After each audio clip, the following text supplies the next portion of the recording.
Hi friends, வணக்கம். என்னோடய பேர் வந்து ரமேஷ். நான் வந்து சென்னையில் வசிச்சிட்ருக்கேன். என்னோடய வீட்டுக்கும் மேல் வீட்டில் ஒரு அக்கா வாடகைக்கு குடியிருக்காங்க. அவங்க ஃபேமிலியோடு குடியிருக்காங்க. அந்த அக்கா பேர் வந்து வசந்தி. அவங்களுக்கு முன்னாடி 2 மாம்பழம் மாதிரி பெருசாக இருக்கும், பின்னாடி 2 பலாப்பழம் மாதிரி பெருசாக இருக்கும். அவங்கள நினச்சி நான் அப்பப்போ அடிக்கடி கை வேலை செஞ்சுக்கிட்டு இருப்பேன்.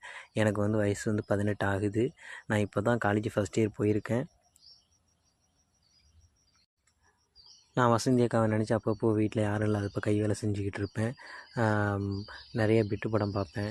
அதே போல் வந்து காமகதைகள் படிச்சுக்கிட்டு வசந்தி அக்கா கூட செய்கிற மாதிரி நான் எல்லாமே வந்து செஞ்சுக்கிட்டு இருப்பேன். அப்படி ஒரு நாள் வீட்டில் யாரும் இல்லாதப்போ வசந்தி அக்கா மாடியில் தான் இருந்தாங்க. அவங்க துணி துவைச்சி காய போட்டுக்கிட்டு இருந்தாங்க. அவங்கள பார்த்தோன்னே எனக்கு மூடாயிடுச்சு.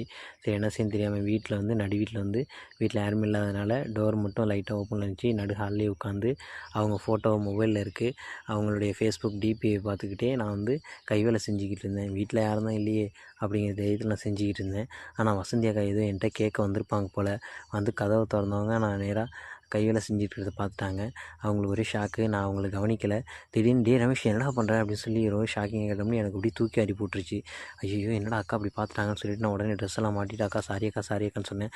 அவங்க வச்சு என் முகத்திலே முழிக்காதரா போடா அப்படின்னு சொல்லிட்டு கோவமாக மாடிக்கு போயிட்டாங்க. அவங்க வீட்லேயும் யாருமே இல்லை. நான் அவங்க பின்னாடியே போனேன். ஆனால் அவங்க வீட்டுக்குள்ளே போயிட்டாங்க. அவங்க வீட்டில் போயிட்டு நான் அந்த அக்காட்ட கெஞ்சினேன், அக்கா சாரிக்கா, தெரியாமல் பண்ணிட்டாக்கா, யார்கிட்டையும் சொல்லிடாதீங்கக்கா அப்படின்னு சொல்லி நான் ரொம்ப கெஞ்சினேன். அவங்க பார்த்துட்டு சீ நீ இப்படி இருப்பேன்னு நான் நினைக்கவே இல்லைடா தம்பி அப்படின்னு சொல்லி ரொம்ப ஒரு அப்செட்டாக பேசிக்கிட்டு இருந்தாங்க.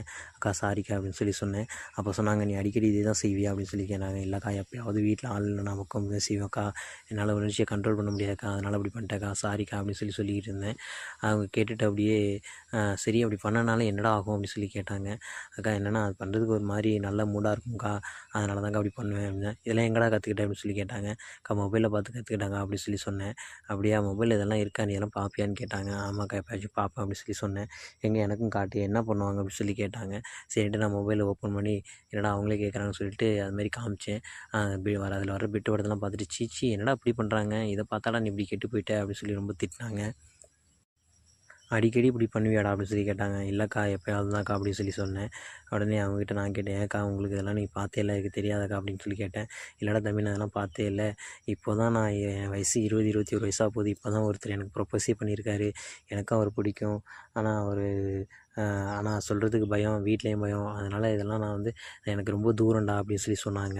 அவங்க அப்படியே ஒரு கேட்டாங்க, அப்படியாக்கா உங்களுக்கு அவர் பிடிக்குமாக்கா, நீங்கள் அவரை லவ் பண்ணுறீங்களாக்கா அப்படின்னு கேட்டேன். ஆமாண்டா நான் அவரை லவ் பண்ணுறேன். பட் ஆனால் வந்து அவர் என்கிட்ட நெருங்கி பேசினாலே எனக்கு ஒரு மாதிரி ஆகிடும். நான் அவர் கூட இருந்து தூரம் விலகி வந்துடுவேன் அப்படின்னு சொல்லி சொன்னாங்க. இல்லைக்கா அப்படிலாம் இருக்காதீங்க, ஆண்களுக்கு வந்து இந்த மாதிரி கிட்ட நல்லா பேசினா தான் அதாக இருக்கும் அப்படின்னு சொல்லி சொன்னேன். எனக்கும் வயசு இருக்குடா, ஆனால் வந்து உணர்ச்சியை கண்ட்ரோல் பண்ண முடியல. நீ தான் இப்போ சின்ன வயசு பையன், இருந்தாலும் ரொம்ப அடிக்கடி இந்த மாதிரி பண்ணாத, தப்பு செய்யாதடா அப்படின்னு சொல்லி சொன்னாங்க. இல்லைக்கா எப்போ இருந்தாக்கா அப்படி சொல்லி சொன்னேன் நான்.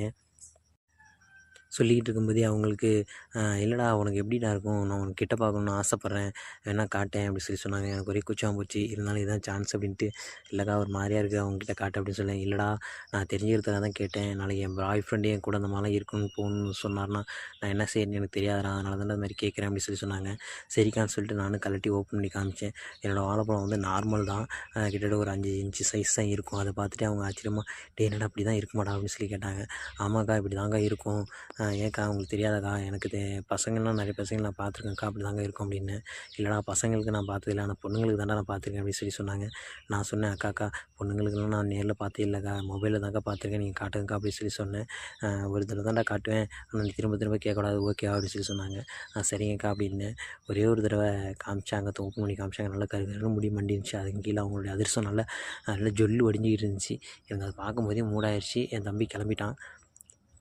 அவங்க உடனே ட்ரெஸ் எல்லாம் மாட்டிக்கிட்டாங்க. தம்பி போதும்டா, இதுக்கு மேலே என்னால் காட்ட முடியாதுடா, எனக்கு ஒரு மாதிரியா இருக்குடா அப்படின்னு சொல்லி சொன்னாங்க. சரி இதை வச்சு நீ என்னடா பண்ணுவ அப்படின்னு சொல்லி கேட்டாங்க. அப்போ இல்லைக்கா இது மாதிரி முன்னாடி பின்னாடி ஆட்டினா எனக்கு மூடு அதிகமாகிருக்கா, அது மாதிரி தான்க்கா அந்த படத்துலலாம் காமிப்பாங்க, அது மாதிரி செய்வேங்க்கா அப்படின்னு. கடைசியில் என்னடா அதுமாரி நடக்கும் அப்படின்னு சொல்லி கேட்டாங்க. இல்லைக்கா கடைசியாக வந்து இது பண்ணிட்டு இருந்தோம்னா ஒரு மாதிரி திரவம் மாதிரி வரும்க்கா, இதாகிடுக்கும் அப்படின்னு. ஓ அதுக்கு பேர் தான் விந்துவாடா தம்பி அப்படின்னு சொல்லி கேட்டாங்க. ஆமாக்கா அப்படின்னு சொல்லி சொன்னேன். அது எப்படிடா செய்வேன் அப்படின்னு சொல்லி கேட்டாங்க. இந்த மாதிரி நான் லைட்டாக கையை வச்சு செஞ்சு காமிச்சேன். அவங்க உடனே சிரிப்பு வந்துருச்சு. என்னடா தம்பி இப்படி பண்ணுற அப்படின்னு சொல்லி கேட்டாங்க. இல்லைக்கா அந்த மாதிரி தாங்க பண்ணணும், இப்படி தாங்க அந்த படத்துலலாம் பண்ணுவானுங்க அப்படின்னு சொல்லி கேட்டேன். அப்படியா அப்படின்னு சொல்லி கேட்டாங்க. எங்கடா இன்னும் கொஞ்சம் பண்ணுறா, நான் வேணா பார்க்குறேன் அப்படின்னு சொல்லி சொன்னாங்க. அக்கா எனக்கு வெக்கமாக இருக்குங்க அப்படின்னேன். இல்லைடா பரவாயில்ல பண்ணுடா, நாளைக்கு என் பாய் ஃப்ரெண்டு இது மாதிரி இப்படியெல்லாம் பண்ணணும்னு சொல்லி கேட்டானா என்னென்னு தெரியல. அதேபோல் இந்த லிங்க்கெல்லாம் எனக்கு வாட்ஸ்அப்பில் அனுப்பிவிட்றா, நான் அடிக்கடி வந்து இதெல்லாம் மூவியில் தான் பார்க்குறேன் அப்படின்னு சொல்லி கேட்டாங்க. நிறைய கற்றுக்கணும்டான்னு சொல்லி கேட்டாங்க. சரிங்கக்கா அப்படின்னு சொல்லிட்டு நாங்கள் முன்னாடியே மெதுவாக உட்காந்து சேரில் உட்காந்து என் ட்ரெஸ்ஸை கழட்டிட்டு மெதுவாக செய்ய ஆரம்பித்தேன். அவங்க அது பக்கத்துலேயே உட்காந்து பார்த்துக்கிட்டே இருந்தாங்க. அவங்க நான் செய்கிறத பார்க்க பார்க்க அவங்களுக்கு மூடு அதிகமாகிடுச்சுங்கிறது எனக்கு நல்லாவே தெரிஞ்சுச்சு. அவங்க உடம்புல கையெல்லாம் வச்சு நெளிய ஆரம்பிச்சிட்டாங்க. அப்போ அவங்களுக்கே மூடு ஒரு டைம் அதிகமாகி, தம்பி நான் ஒரு தடவை லேசாக கை வச்சு பார்க்கட்டுமாடா அப்படின்னாங்க. வைங்கக்கா உங்களுக்கு இல்லாத உரிமையாக்கா அப்படின்னு சொல்லி கேட்டேன். அந்த அக்கா என்னோடய வாழைப்பழத்தை பிடிச்சி மெதுவாக அப்படியே ஆட்டி ஆட்டி பார்த்தாங்க. அந்த தோலே ரொம்ப சாஃப்டாக இருக்குன்னு, நல்லா இருக்கடா தம்பி அப்படின்னு சொல்லி சொன்னாங்க. அப்படியே அவங்களே எனக்கு கொஞ்சம் கொஞ்சமாக செய்ய ஆரம்பித்தாங்க. எனக்கு மூடு அதிகமாக வந்துச்சு, நெளிய ஆரம்பிச்சிட்டேன். அப்படியே வேகமாக செஞ்சுக்கிட்டே இருந்தாங்க. என்னோடய வாழைப்பழத்தை நல்லா பிதுக்கி செய்ய ஆரம்பிச்சிட்டாங்க. அவங்க செய்யும்போதே அவங்க ரொம்ப சிரிச்சுக்கிட்டே செஞ்சுக்கிட்டு இருந்தாங்க. அக்கா சிரிக்காமல் செய்யுங்கக்கா, எனக்கு ஒரு மாதிரியா இருக்குது அப்படின்னு சொல்லி சொன்னேன். இல்லைடா தம்பி, இது மாதிரி நாளைக்கு என் பாய் ஃப்ரெண்டுக்கு செய்ய வேண்டிய சூழ்நிலை வரும், அதனால தானே தம்பி செய்கிறேன் அப்படின்னு சொல்லி சொன்னேன். அக்கா இதை மட்டும் யார்கிட்டையும் சொல்லிடுறாங்கக்கா அப்படின்னு நான் சொன்னேன். அதுக்கு அவங்க சொன்னாங்க, நான் இந்த மாதிரி பண்ணேன்னு சொல்லி யார்கிட்டையும் சொல்லிடாதடா தம்பி அப்படி சொல்லி சொன்னாங்க. இல்லைக்கா கண்டிப்பாக சொல்ல மாட்டாங்க அப்படின்னு நான் இப்படியே ஒரு 5 நிமிஷம் 10 நிமிஷம் செஞ்சுக்கிட்டே இருக்கிறதுக்கு எனக்கு ரொம்ப அதிகமாக மூடு அதிகமாகி திடீர்னு சூடான திரவம் வந்து வெளியில் ஊற்ற ஆரம்பிச்சிருச்சு. அக்காவுக்கு ஒரு மாதிரி கொஞ்சம் கன்ஃபியூஸ் ஆகிட்டாங்க, கொஞ்சம் பயந்து போயிட்டாங்க. தம்பி என்னடா எதுவும் ஆயிடுச்சுடா அப்படின்னு சொல்லி கேட்டாங்க. இல்லைக்கா இதுதான்க்கா வந்து உச்சக்கட்ட திரவம், நான் சொன்னேன்லக்கா அதான்க்கா வந்துடுச்சுக்கா அப்படி செஞ்சுடுவாங்களாம். இப்படியே கொஞ்சம் கொஞ்சமாக போக போக அந்த அக்காவை வச்சு நானும் சந்தோஷமாக இருக்கேன். என்னை வச்சு அந்த அக்கா நல்லா ட்ரைனிங் எடுத்துக்கிட்டு இருக்காங்க.